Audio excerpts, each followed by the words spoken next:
Hi everyone, I'm Faye. Welcome to today's tutorial on this delicate pink look with a glowing highlighted lightweight base which is perfect for the summer. If you want to know how to create this look and discover some affordable high quality products, just keep on watching.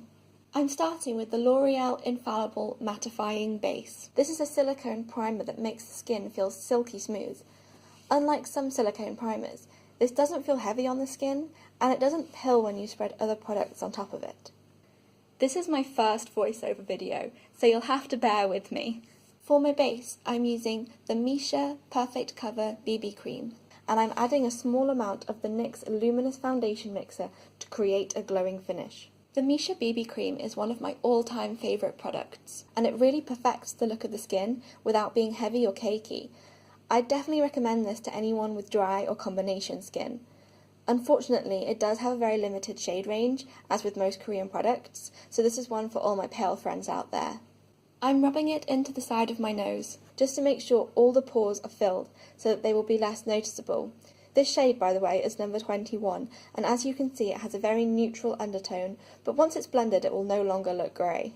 I love this Real Technique sponge. It's so smooth and bouncy, I rarely use my beauty blender anymore. The combination of the BB cream and the mixer is giving me a very dewy finish. If you're not a fan of the dewy look, forego the NYX Foundation Mixer and use the BB cream alone.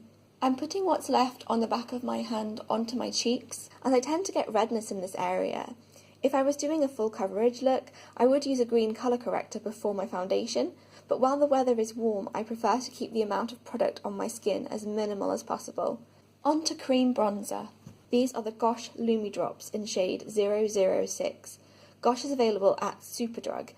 The colour looks quite dark, but this is a very liquidy formula, so the application is quite sheer. I love this, as it means I don't have to worry about accidentally going over the top, but I can also build the colour up if I want to. The Gosh Lumi Drops are perfect for those of you that don't usually use cream products. They're so easy to blend, it's almost impossible to mess up.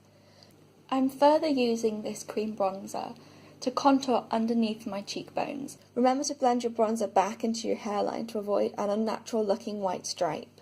And I'm adding a little bit to the nose and chin to give that natural sun-kissed look. On to blush, I'm using another shade of the Gosh Lumi Drops 012 Rose Gold. I'm spreading the product on my hand before going in with a sponge so that I get an even application. Remember, you can always build up, but it's very difficult to take product away. I'm going to be using a medium coverage concealer. So first I'm going in with the NYX Color Corrector. This has a peachy tone to counteract darkness and neutralise purpley blue hues. Personally, I find this product applies better with a finger than with a sponge. A sponge generally reduces the amount of coverage a product gives you. Sometimes that can be beneficial, but it's not really what you want when you're trying to conceal under eye circles. Moving back to the cheeks. Another bottle of Lumi Drops, this time in 002 Vanilla. This gives a very natural glowing highlight, it doesn't look glittery and it isn't super metallic, so it's great for an understated daytime look like this. Unlike the Cover FX Custom Enhancer Drops, which dry down very quickly and so can be difficult to work with, the Gosh Lumi Drops give you plenty of time to spread them to where you want them, and they're very easy to blend out. I love that the Lumi Drops give a luminous finish but without any glitter. I'm also adding it to the brow bone, and adding highlight to the cupid's bow will make your lips look fuller. Now that the colour corrector has set down, I'm going in with my Miracle Fit Essence Concealer from Secret Key. I have dry under eyes, so I love this hydrating lightweight formula. This concealer is also great for the summer, as it has an SPF of 30. I rarely apply concealer in the large triangle I see so often here on YouTube. I prefer to use the smallest amount of product I can to still get the job done.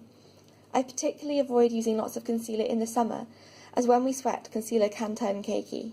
I'm using a slightly less dewy concealer on my nose, just to make sure there isn't any redness showing through. This moist, creamy concealer from Oreal is another favourite of mine, as it largely dries down by itself so I don't have to go in with a lot of powder. Another product from Gosh. I actually prefer this powder to the RCMA No Colour powder that is so popular here on YouTube. It's super finely milled, so it does have a tendency to poof up everywhere. I'm applying a light dusting to my T-zone, where I get a little bit of oiliness in the summer months, but I'm avoiding the areas where I've applied the Lumi Drops because I don't want to kill the glow. Another good thing about this product, the packaging is way better than the RCMA packaging. I never have to worry about using this to set my under eyes, as it's never given me flashback. Make sure there aren't any creases in your concealer before setting down your eyes. This brush, by the way, is by Real Techniques, and it's absolutely my favourite setting brush. The bristles are really soft, so they don't scratch the delicate eye area. Now, unfortunately, this isn't an affordable product. This is the Mercier Radiance Baked Powder in 01 Highlight. It's excellent quality, and for me it has definitely been worth the money. It's probably my most used highlight. I get so many questions about what is on my cheekbones when I wear this highlight.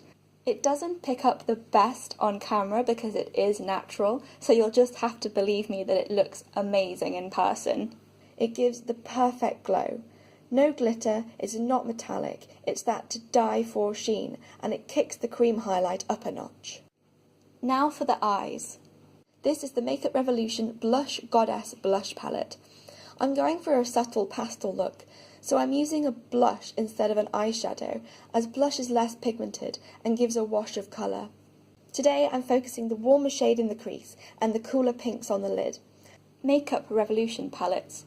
Actually, most Makeup Revolution products are great value for money. I'll put more details in the description box. Applying product with a fingertip allows you to concentrate the colour just on the lid and gives a little bit more pigment. I know that not everybody enjoys applying makeup with their fingers, but honestly, I love it. I just love getting my hands stuck in and getting a bit messy. Plus, there are so many eyeshadows that apply better in my opinion with a finger, especially those with glitter or shimmer in them. I'm concentrating the darkest pink into the outer corner to give a subtle gradient of pink colour and also to increase definition of the eye socket. Now I'm going back in with my brush just to make sure there aren't any harsh edges left from applying the product with my fingertips. I'm also taking a small pencil brush to gently add a tiny bit of definition to the lower lash line. Then I'm taking the slightly brighter pink to apply to the outer corners of the lower lash line. The baked blushes from Milani are amazing. Everyone talks about Luminoso, but this shade, Bella Bellini, is a gorgeous rose gold that will work for a variety of skin tones. Warning, if you're pale like me and putting this on your cheeks, make sure to tap off your brush. I'm going back to my Laura Mercier highlight to add a subtle glow to the inner corners. I'm again using a face product rather than an eyeshadow because I don't want a pop that is too strong and is going to overwhelm this subtle eye look. So now you can see the finished eyeshadow look. It's subtle, but it has a nice sheen that just catches the light when I blink. Now for the brows. First, I'm making sure there isn't any build-up of foundation or powder in my brows. A sponge is not a very detailed tool to work with. I certainly cannot avoid going over my brows when I use a sponge to apply my foundation.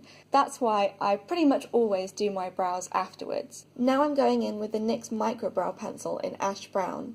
I like twist-up eye pencils as I'm too lazy to sharpen the regular ones. I like the shape of my brows, but the hairs are quite faint and a little sparse, so I'm using quick little strokes to fill the brows in so it's more defined without being overdrawn. I like my brows to be present on my face, but I'm not a fan of the very sharp, clean-cut Instagram brows. They just don't look right on my face. Once I've coloured my brow with the pencil, I use the spoolie on the other end to brush them through to remove any harsh lines or any excess product. I've done my second brow off camera as it's basically the same process and you probably don't want to see it in that much detail twice. I'm finishing them off with a NYX Tinted Brow Mascara in Brunette to add a little more colour and definition and to keep the brows set in place. The reason I just tapped that brush on the back of my hand is that you'll get a little bit too much product just on the tip of the little spoolie, and sometimes this can transfer onto your brows in a big clump. So it's a good idea to remove the product from the end of the bristles before you start. When using coloured brow gel, be very careful that the wand is only touching the hairs. You don't want to touch the skin with the wand because it gives you a blob of colour that is difficult to blend out and will look unnatural. I've dried my hair, changed my clothes and put my mascara on off camera. I've used the Kiko Milano Extra Sculpt Waterproof Mascara on my upper lashes and the Innisfree Skinny Waterproof Microcara on my lower lashes. Unfortunately, my favourite nude lip liner is not drugstore. It's the XXL lip liner from Oreal in shade Pink Espresso. I did pick this up in the sale though, so I paid a drugstore price. This lip liner is so creamy. I have dry and flaky lips, so I need a lip liner with a formula that isn't too dry and doesn't highlight any rough skin. I'm applying this all over my lips to give my lipstick something to adhere to so it lasts longer. The lipstick I'm using today is a Clinique Lippy from their Pop range. This is the shade Sweet Pop. These lipsticks are great for dry lips as they include a lip primer and so make my lips look smoother than they are. And that's it, the completed look. Subtle, girly, polished, with the focus on beautiful perfected skin. If you enjoyed this video, please give it a thumbs up and click that subscribe button. I'll see you all in the next one. Bye guys!